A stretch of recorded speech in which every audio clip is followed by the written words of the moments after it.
नमस्कार दोस्तों। हम जो ठान लेते हैं वो हम करके दिखाते हैं। ये कहना है लॉन्गी भुयान का, जिन्होंने 30 साल देके अपनी जीवन के 30 साल देके एक 3 किलोमीटर लंबी कैनाल का निर्माण किया है। तो चलिए देखते हैं इस टॉपिक के बारे में थोड़ा डिटेल में।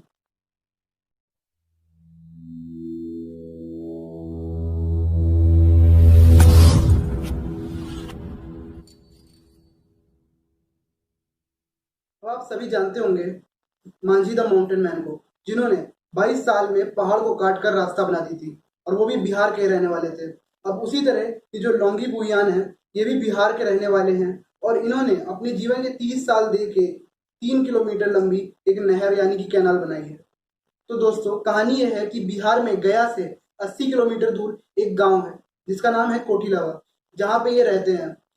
अभी जो गांव है ये एक पहाड़ी एरिया है, यहाँ पे जंगल भी है, और इस पहाड़ के होने के कारण जो यहाँ पे पानी था इस गांव तक सही से पहुंच नहीं पाता था। यानी कि पहाड़ के कारण जो पानी है वो एक जगह पे रुक जाता था और खेतों तक पहुंच नहीं पाता था, और उसी के लिए इन्होंने एक नहर वहां से काटी है। तो आप जानते ही होंगे कि नहर को बनाया इसीलिए जाता है ताकि वो जो पानी है उसे खेतों तक लेके आ सके। तो पानी ज्यादा मिलता नहीं था, जिसके कारण जो गांव में केवल चने की खेती होती थी, और उसी के लिए इन्होंने ये कैनाल बनाया है ताकि वो कई तरीके की फसलें उगा सके। अभी जो लॉन्गी भुयान है इनकी एज इस समय 70 साल है, और ये खुद बताते हैं कि इस नहर को यानी कि इस कैनाल को बनाने में इन्हें 30 साल लग चुके हैं, और इन्होंने ये केवल इसीलिए किया है ताकि गांव तक पानी आसानी से पहुंच सके और गांव के लोग और भी फसलें उगा सके। अब हमने ये तो जाना कि लॉन्गी भुयान ने अपने 30 साल दे के एक नहर बनाई जिससे कि गांव का भला हो सके, लेकिन उनके खुद के पास कुछ नहीं है।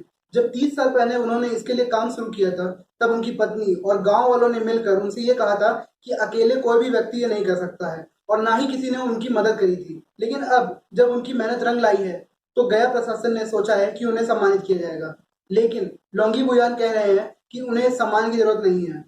लॉन्गी भुयान का जब एक इंटरव्यू हुआ तो उसमें उन्होंने कहा कि उन्हें किसी भी सम्मान की जरूरत नहीं है, उन्हें कोई भी सम्मान नहीं चाहिए, उनको चाहिए तो एक ट्रैक्टर।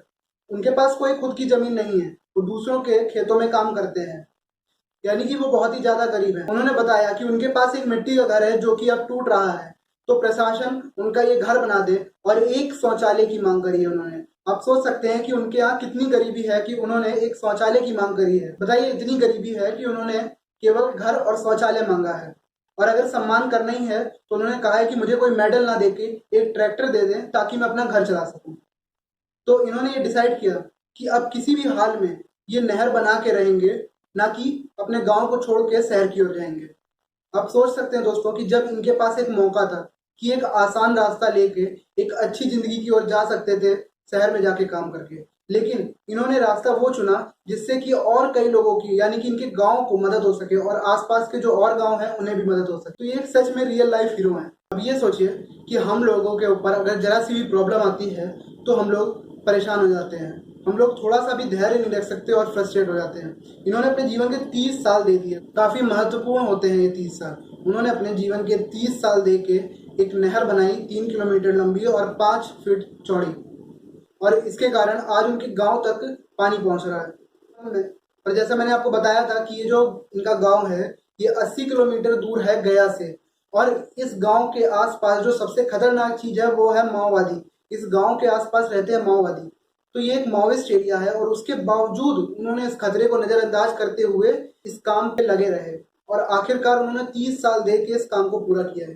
तो सोच सकते हैं ये हमारे लिए कितनी बड़ी इंस्पिरेशन है। और जैसे ही ये खबर सामने आई कि एक आदमी है जिसने 30 साल दे के एक नहर का निर्माण किया है जो कि 3 किलोमीटर लंबी है और 5 फीट चौड़ी है, तो सोशल मीडिया पे उनकी जमकर तारीफ होने लगी। और जिसमें जो सबसे अच्छी बात कही है वो कही है आनंद महिंद्रा ने एक ट्वीट करके। उन्होंने अपने ट्वीट में लिखा कि ये जो नहर है ये पिरामिड और ताजमहल से कई ज्यादा मूल्यवान है, क्योंकि इसमें केवल एक आदमी की मेहनत लगी है। उस व्यक्ति ने रात दिन एक करके और 30 साल की मेहनत करके इस नहर को बनाया है।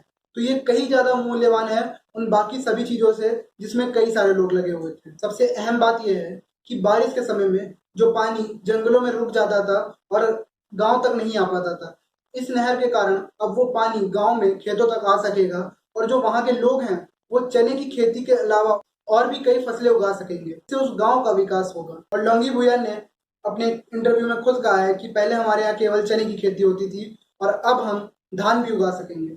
अब आप ये सोचिए, जब एक व्यक्ति कह रहा है कि उसको पेट भर खाना मिल सके, तो आप सोच सकते हैं उसकी कितनी कंडीशन खराब है, मतलब कि वो कितनी दयनीय स्थिति में है। और उसके बाद भी उसने ये निश्चय किया कि वो एक ऐसी नहर बनाएगा जिससे पूरे गांव को, पूरे समाज को फायदा हो सके। तो ये कितनी बड़ी बात है, और जिसमें उसको 30 साल लग गए, अपनी जिंदगी के उसने 30 साल दे दिए।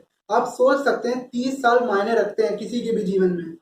अब तो लोगों ने भी इन्हें मांझी टू बोलना शुरू कर दिया है। अब इस नहर के कारण वहाँ के जो लोकल लोग हैं, यानी कि जो गांव के लोग हैं, वो काफी खुश हैं, क्योंकि अब उन्हें अपनी फील्ड के लिए, अपने खेतों के लिए उनको पर्याप्त पानी मिल सकेगा।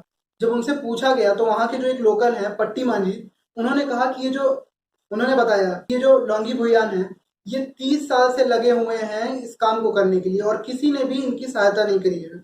ये लगातार अपने काम को कर रहे हैं, और आज जाके इन्होंने ये नहर बना दी है।